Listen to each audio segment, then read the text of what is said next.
refusing to rule out a lockdown over 2 COVID cases on the Gold Coast, even as life goes on all but normally in Sydney and Melbourne, where there are respectively hundreds and thousands of cases each day. Queensland's also spending millions of dollars building 2 quarantine centres as the nation opens up and Australians prepare for freedom of movement without quarantine, like most of the rest of the world. Not only is there the basic question of why is the state Labor government building these facilities, there are also probity questions, given one of the centres is being built on private land under a secret financial deal. Peter McCutcheon reports.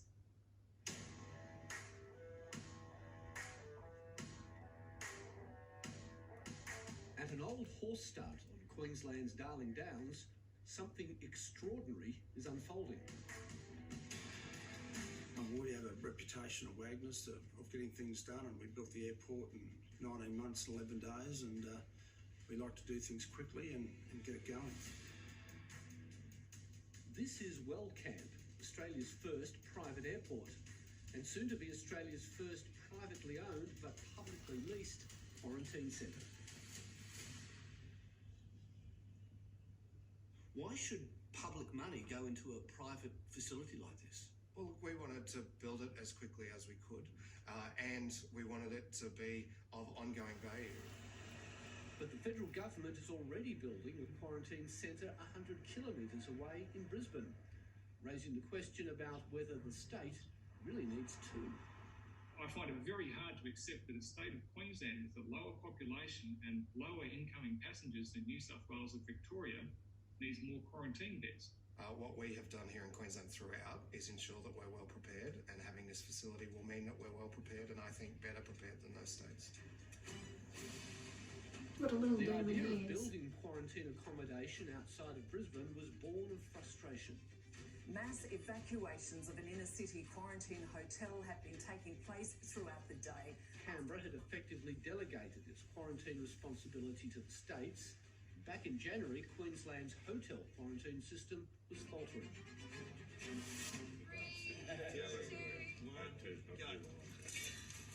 This is when an influential Toowoomba family business entered the story. We put a proposal to the government, a market-led proposal to the government to build a 1,000-person facility here. We felt that we could offer a safer alternative to hotel quarantine, and we felt that sometime in the future would actually help the airport. The Wagner Corporation is developing an airport, business park and proposed entertainment precinct just outside the regional city of Toowoomba, all with tens of millions of dollars of Queensland government support. Taxpayer money. What do you think's the secret of their success? Very, very good negotiators, I'd say.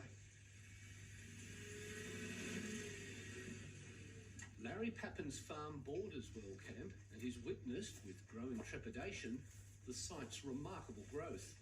He was alarmed when the Wagner Corporation succeeded in convincing the federal government to change the original route of the inland rail so that it will now run past WellCamp Airport, just over Larry Pappin's boundary fence. Before we've got planes, trains and automobiles now. How much more does one community have to endure? Many, isn't it? God damn The it. Wagner Corporation's latest project, the quarantine Okay. centre, also had its local detractors, including the Can't find the words right now. All I can say is, if they think that they're going to coerce people, I had my Woolworths delivery driver yesterday. First words out of his mouth as soon as he came into the apartment with his trolley with all the food was, "Have you taken the jab?" I said, "No, I haven't." And he goes, "Oh, I'm going to have to. And my nana in Pakistan has told me, do not take this, my son, do not take it." He said, "But I've been given a date and a time, and if I don't take it, then I don't have a job." Do you not understand? He's got 3 years here in Australia. He's come here to start a better life for himself and to earn some money to send back to his home in Pakistan. He was telling me about 2 weeks ago when he was last here that his family, all in Pakistan, are all all vegetable growers, and that the government there have taken all of their seeds away and they can only get the genetically modified seeds at big price. and with lots of these conditions, and they can't afford to pay for all of the chemicals that they need to make the food grow.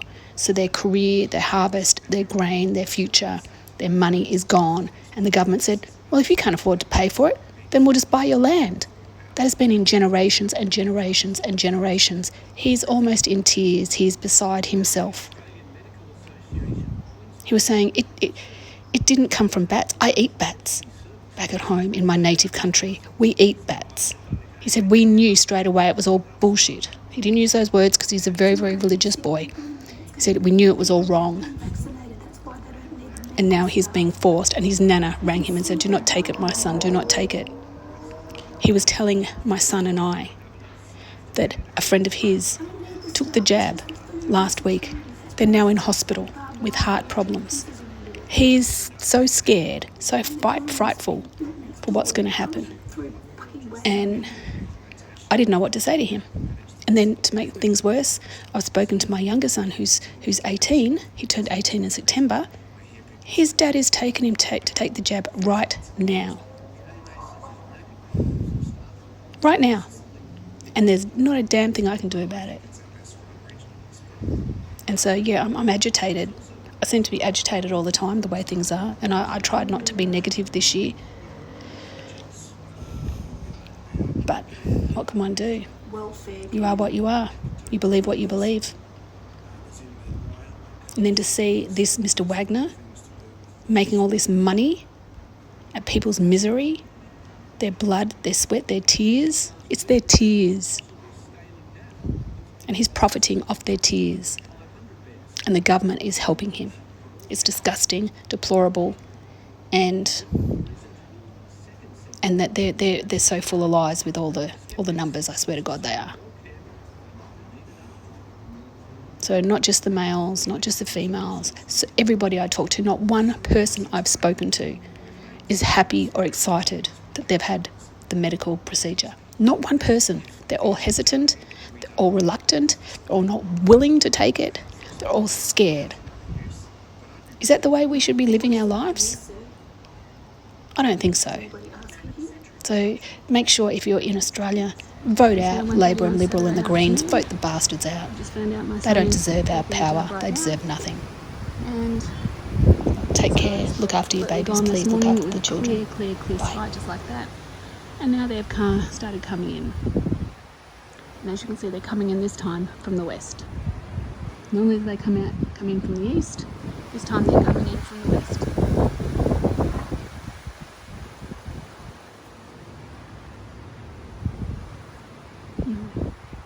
Yes, I'm feeling a bit dejected right now. I still haven't seen Crab. I just had a broken beak. I've given him a whole heap of food here on the balcony for him to come, and some water. But yeah, even the birds are frightful. They really are. It's very windy here today. It's nice and cold. Yesterday it was stinking hot, humid, horrible. Apparently on next week it's going to be quite like this. Great chance of rain, and not too sunny, not too hot. But yeah.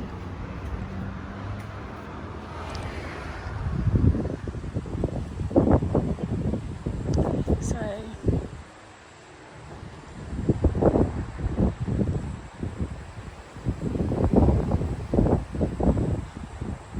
what a shitty world we live in. No, the world isn't shitty. We've made it shitty. I should rephrase how I say things. The world is a beautiful, majestic place, and people and policy have made it shitty.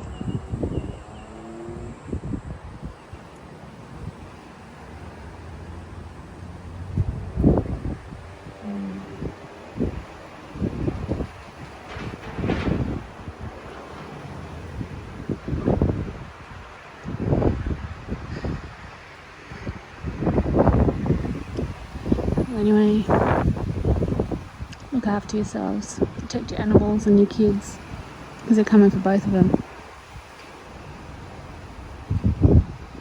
And once they're taken, we'll be totally demoralised, and then we're a walkover because we've got nothing else to live for. So if you don't have children, most people have pets that they treat as children. Same thing. They don't care. If it's a goldfish, a bird, a dog, a cat, a rat, they don't care. Anything that you have any love for, anything you have compassion or a sense of duty for, they want gone. They want you to only be in that way attached to them. Well, they ain't going to get that from me. No. I said, I've been taught not to bend or to fold, but be bold, not to buckle, and I won't. And you know, hey, if I end up in a camp somewhere, it's 3 meals a day. If I have to do a bit of labour, a bit of work, I don't care. But I'm not going to hook myself into an artificial reality. No way. Life is for living, not for existing, and I won't do that.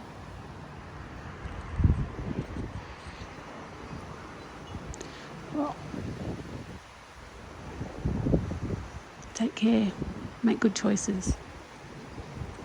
And as I said to the lovely girl at the pharmacy I spoke to today, enjoy your life. Treat it with the respect that it deserves. You only have one life, and this is it. Make it worth something. She was like, yeah, that's a really good point of view. I like that. I enjoyed talking to you. But she was a captive audience, so I don't think I'm deluded enough to think that it meant nothing. But anyway, take care. And as the old ladies say, Godspeed to everyone. Godspeed. Let's go, Brandon.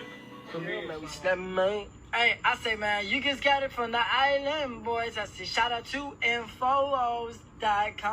And I say, don't worry about what anybody gotta tell you. Red pill, that's just who we are. We've been snapping for way too long. It puts the needle in its skin. You can't make me take it, please. Please don't. It puts the needle in its skin.